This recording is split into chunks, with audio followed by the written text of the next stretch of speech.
കരി എടുക്കാൻ ആര് പറഞ്ഞു? കരി എന്തിനു എടുത്തു? കരി എടുത്ത് എന്തിന്? എന്നിട്ട് ചുന്തരിയായാ? നോക്കട്ട്. ആ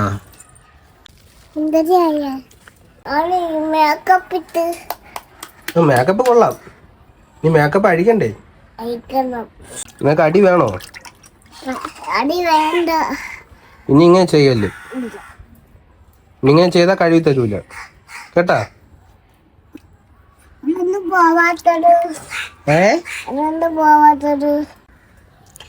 ഇനി കരി എടുക്കൂ? അതെന്താ എടുക്കാത്തത്? അപ്പൊ കരി എടുത്ത അടി കിട്ടുമെന്ന് അറിയാമോ? എന്നിട്ട് എന്തിനു കരി എടുത്തത്? ഇനി വാ.